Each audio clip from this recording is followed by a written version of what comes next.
Assalamualaikum warahmatullahi wabarakatuh. Apa kabar anak-anak ibu semua? Semoga selalu dalam keadaan sehat dan tetap semangat. Nah, jangan lupa selalu menerapkan perilaku hidup bersih dan sehat kapan saja dan di mana saja, dengan cara selalu mencuci tangan dan menggunakan masker jika keluar rumah. Oke anak-anak ibu, sebelum kita memulai materinya, ada baiknya dulu kita berdoa. Berdoa menurut agama dan kepercayaan masing-masing. Silakan. Video kali ini kita akan membahas tentang jenis-jenis cairan intravena.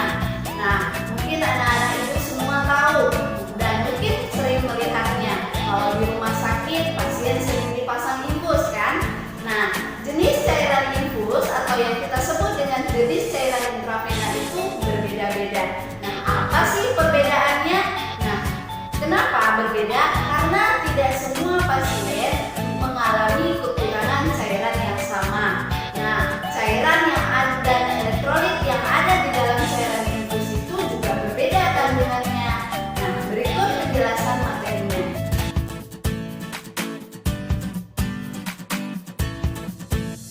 Macam-macam cairan infus atau cairan intravena. Berbagai macam cairan-cairan infus atau cairan intravena yang fungsinya sebagian besar dibagi menjadi dua, yaitu sebagai resusitasi dan sebagai rumatan.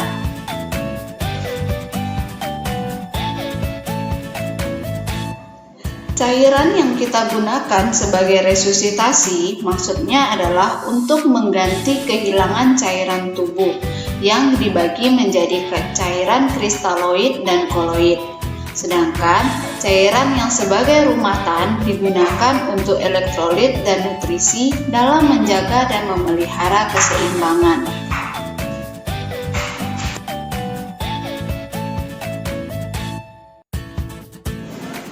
Ada berbagai jenis cairan-cairan infus. Yang pertama itu adalah cairan hipotonik. Cairan hipotonik ini adalah cairan infus yang osmolaritasnya lebih rendah dibandingkan serum, atau konsentrasi ion Na+ lebih rendah dibandingkan serum. Sehingga berikutnya adalah cairan isotonik. Cairan isotonik ini adalah cairan yang memiliki osmolaritasnya mendekati serum. Contohnya adalah cairan ringer laktat atau RL dan normal salin atau larutan garam fisiologis.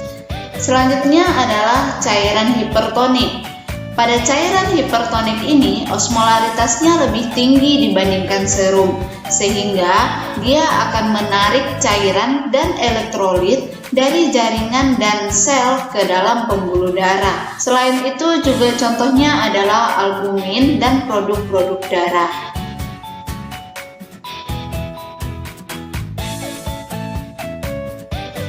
Pada cairan intravena kita bagi menjadi cairan kristaloid dan koloid. Cairan kristaloid ini merupakan larutan di mana molekul organik kecil dan inorganik dilarutkan dalam air.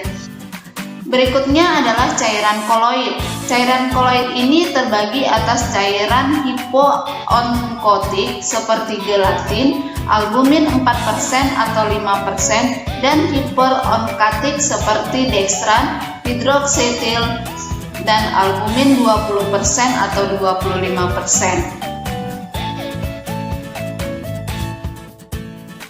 Selanjutnya adalah macam-macam cairan infus atau cairan intravena yang sering kita gunakan.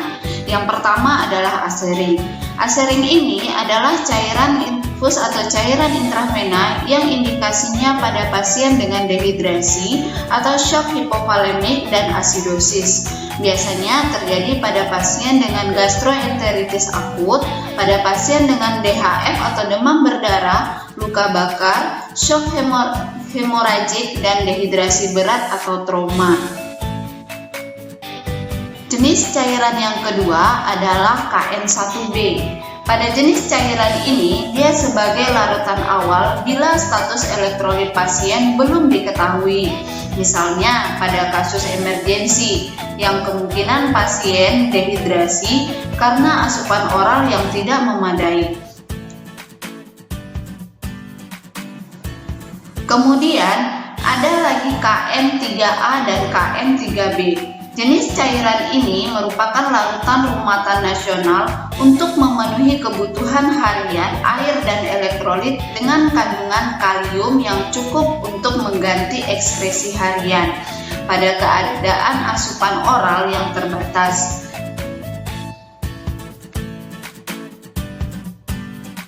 Kemudian ada lagi jenis cairan KM4A. Ini merupakan larutan infus rumahan untuk bayi dan anak-anak. Biasanya ini tanpa kandungan kalium sehingga dapat diberikan pada pasien dengan berbagai kadar konsentrasi kalium serum yang normal.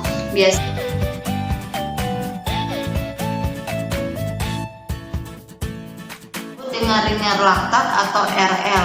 Jenis cairan ini sering kita gunakan dalam kehidupan sehari-hari untuk resusitasi cairan pada pasien. Karena indikasinya adalah untuk mensuplai ion bikarbonat dan biasa digunakan pada pasien dengan asidosis metabolik. Yang terakhir adalah jenis cairan Martos 10. Jenis cairan ini dia mensuplai air dan karbohidrat secara parenteral pada penderita diabetes atau diabetes mellitus pada keadaan kritis yang membutuhkan kondisi eksogen seperti tumor, infeksi berat, stres berat, dan defisiensi protein. Dosisnya adalah 0,3 gram per kilogram berat badan per jam. Oke anak-anak ibu, itu dia penjelasan materi tentang jenis-jenis cairan infus atau jenis cairan intravena.